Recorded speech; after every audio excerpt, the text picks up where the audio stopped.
It's a team that won the ACC championship, but will have an entirely different look to it. What are you looking to get out of this fall? Well, our goal this fall is still the same as it is every fall. We want to get our players a little bit better every single day. We don't look too far ahead. We're not trying to look to the season. We're not. We want to have. We talk about having an Omaha level of expectations in everything we do. We're not talking about. Obviously, our goal is we want to win the ACC. We want to go to Omaha. Everybody in our league wants to do that. But to do that, to put ourselves in that type of position as a program and as a team, we have to have a tremendous work ethic and a tremendous attention to detail in everything we do from a practice standpoint. We got a lot of new guys here, and we're really just kind of scratching the surface and trying to teach them the type of work ethic and the type of effort that we're looking for out of our players. So we're right at the beginning, but right now we're just trying to get our team a little bit better each and every day. Coach, you lose Chris Oakey, who led the ACC in RBIs last season. How hard is it to replace a guy like that, not only at the plate and behind the plate, but what he means to the team in the locker room? Well, Chris Oakey's a tremendous talent. He was a tremendous player for us here at Clemson, one of the best catchers in the country. And was also an unbelievable leader for us. So the first thing that we're trying to do is trying to establish with our catching core the expectations of leadership that we're looking for. And it's because of the job that Chris Oakey did for us in this program. He set that standard. And my first year, I was very fortunate, I inherited what I thought was the best catcher in the country. So he set that standard of excellence, that standard of leadership that we're looking for in that position, and the guys that are here this year, have very, very little experience in catching, and we're working as hard as we possibly can with that position to try to develop them as catchers, develop them as leaders, and hopefully we can turn one of them into the right type of player that we're looking for to lead us in the spring. In times when Oakey's been back there, the idea is that he can help along some young pitchers. Does that work both ways? Can some of those experienced starters help the catchers along? Yeah, I think so. I think the big thing is the pitcher and the catcher have to be on the same page when it comes to location of pitches. You have to understand as a catcher which guy's fastball moves a little bit more, which guy you can pitch to the corner more, which guy you have to pitch to the half of the plate more. Which guys you got to stay in the center of the plate more, just depending on their level of command and the level of movement on their pitches. So a lot of that is just the intricacies of being a catcher, of understanding, this guy, his ball moves a lot. I can set up over the half of a plate and that ball's going to run. Or this is a guy that can really dot up and locate. I can set up on the corner when this guy's pitching. This is a guy that is going to bounce his breaking ball when I call for him to bounce it in a 2-strike count, so I got to be ready to block.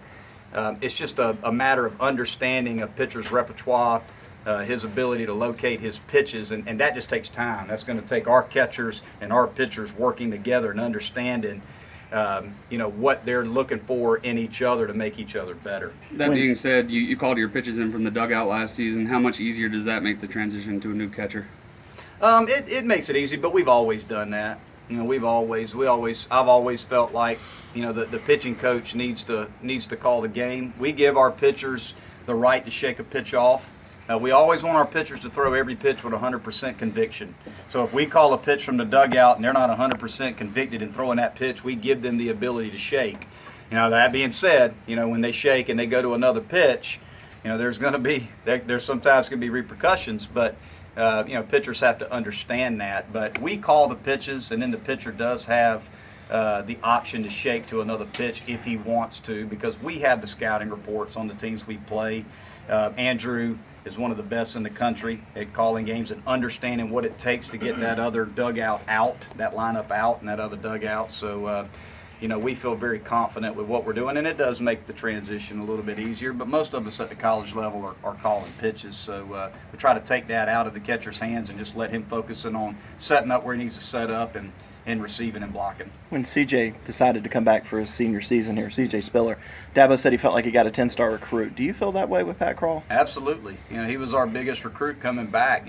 For us to be able to get him back was huge for us. So, we've got a guy that is an All-American, number one most valuable pitcher on our pitching staff, and I thought the most valuable pitcher in the ACC last year. We most definitely wouldn't have been in a position to win the ACC tournament, host a regional here, be a national seed. We wouldn't have accomplished what we accomplished without a guy like Pat Krall on our pitching staff. So to get him back is really, really big for us. And he was a leader on our pitching staff last year. As much as Chris Oakey was a leader to our position players and to our team, Pat Krall was a leader to our pitching staff. So he sets the tone for everybody else. Everybody's looking at Pat in terms of how he does his business every day and his work ethic and his leadership. So Pat gives us a tremendous leader as a senior here at Clemson for our pitching staff. Have you already decided whether to keep him in the bullpen, or is that a decision you'll make later on? We're going to develop him this fall as a starter. Our whole intention is to start him and to develop him as a starter and to build his pitch count, give him the proper rest, and try to see, that the whole plan, with him coming back was we're going to give you a chance to start. We're going to hold to our word.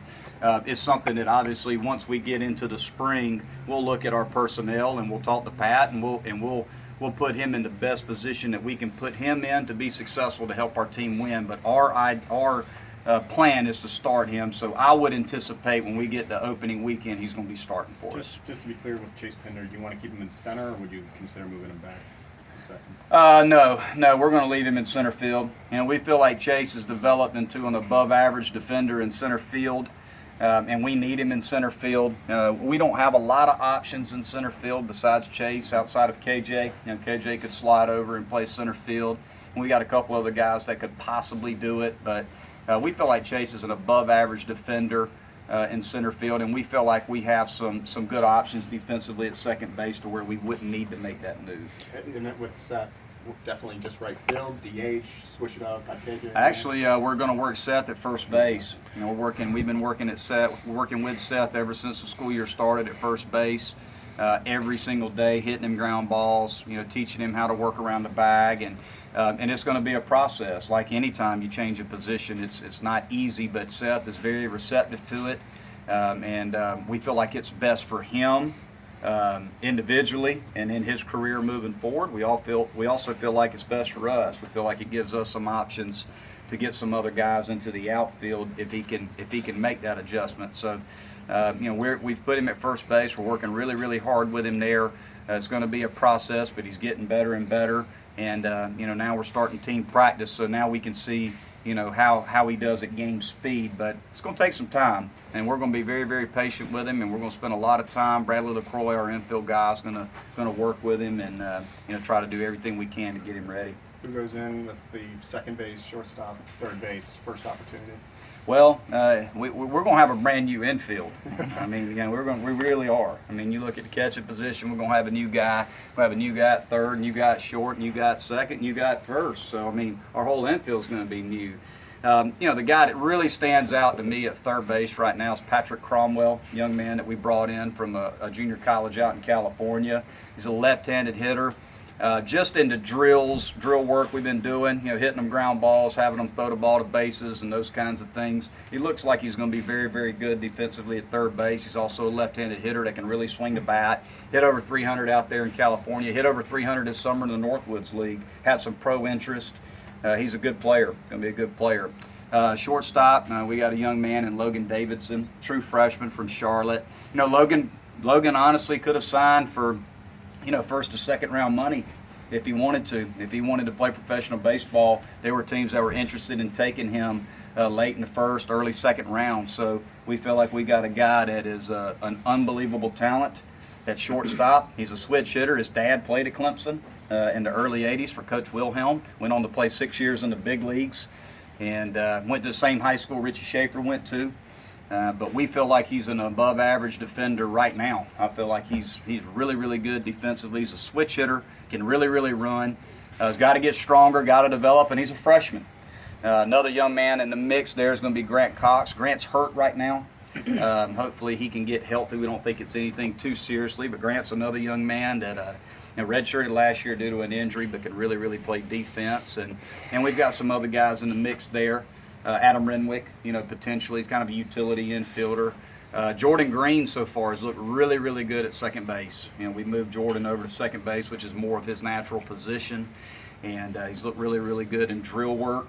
Grant Cox could play there as well. Renwick can play there as well. We got another freshman in Brock Howard as a switch hitter that can run, that may play some second base for us as well. So, and then Seth and Rudy, over at first base, and we also have the option of Chris Williams behind the plate if we needed to move Chris to first. But Chris and Robert Jolly are catching for us.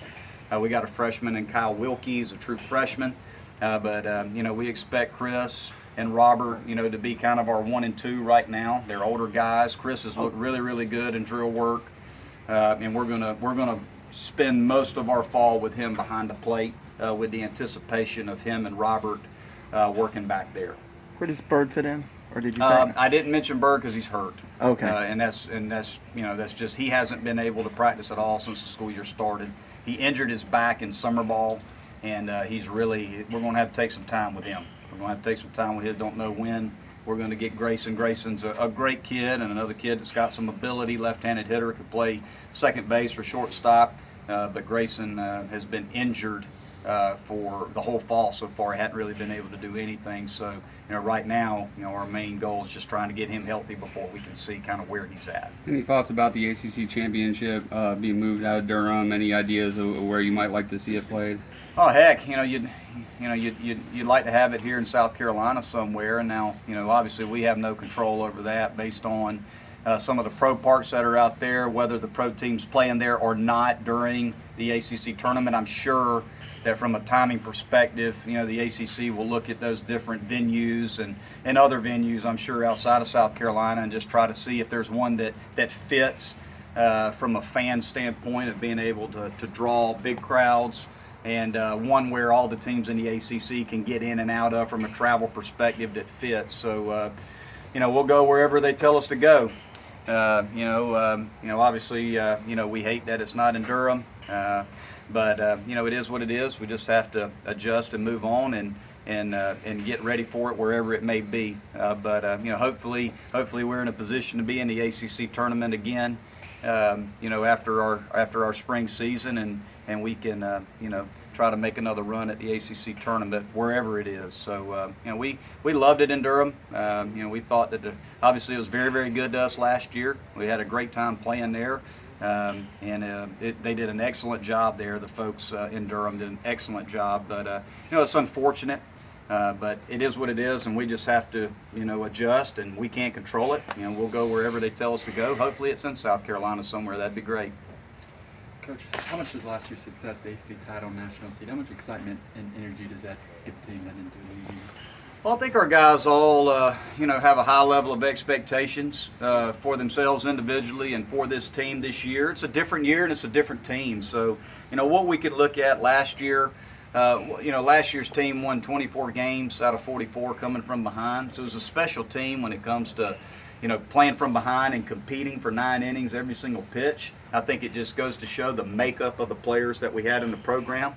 And we got a lot of those guys back. So I think that's the big thing we can build on, is just playing every pitch, never giving up, competing as hard as we can for 9 innings every single pitch. So, but this year we've got a bunch of unique challenges with a whole new infield and a new catcher. We do return our outfield, some outfielders that have some experience with Pender, with Reed Rollman, with KJ Bryant. We also picked up Weston Jackson, a 5th-year transfer who was a 3rd-team All-American at Presbyterian. So we picked him up. And I can tell you this, I think we're much deeper in terms of a pitching staff. Our pitching staff will definitely be much deeper. We have a lot more options. Now, we still got to figure out, who's going to be Friday, Saturday, Sunday, who's going to pitch at the back end of the game and those types of things. But we feel like in terms of pitching options that we've got a lot more. Does it feel old hat to you now your second year here? No, not really. I mean, I always kind of look at every year. Every year is a new challenge, and I never tend to think, now that I've been here for a year, I've got it all figured out and I'm comfortable and all that. I just try to be myself. I'm going to try to do the same job this year that I did last year. but learn from last year, try to make some adjustments as a head coach, and work in new things. Every fall is a lot of fun to me because it gives me an opportunity as a coach to, after the season's over, reflect on it, learn from it, try to develop new ideas going into the fall. What are some things that we want to do a better job of? And this fall we want to do a better job of running the bases. That's a big part of what we've got to do a better job of, simply because you lose a power bat in Chris Oakey, you lose Weston Wilson, you lose Eli White. You look at those 3 guys in our lineup, Mike Triller, at the end of the year, those guys could swing the bat and they had some athleticism. Where's our offensive production going to come from? How are we going to score those runs? We finished 2nd in the league last year behind Louisville in runs per game, even though we hit 10th. We were 10th in batting average and finished 2nd in the league in runs scored per game. How did we do that? Because we have productive players. So we've got to figure out a way to be productive, even if we're not hitting the long ball, because we led the league in home runs. So, we've got to be more aggressive on the base pass. We're going to be super, super aggressive this fall. Try to steal more bases. Try to push and drag for base hits more. That's something that we've got to develop. We did not run enough last year. We've got to run more this year. We've got to try to develop our guys on the base pass more. We got to be able to use the short game a little bit more, because we all know everybody's going to put that bullseye on Seth Deer. Everybody that we play is going to put that bullseye on him and just say, look, we can't let this guy beat us. So we've got to have more balance in our lineup. We've got to have more weapons when it comes to how we score runs. All right. Thank you, Coach. Let's get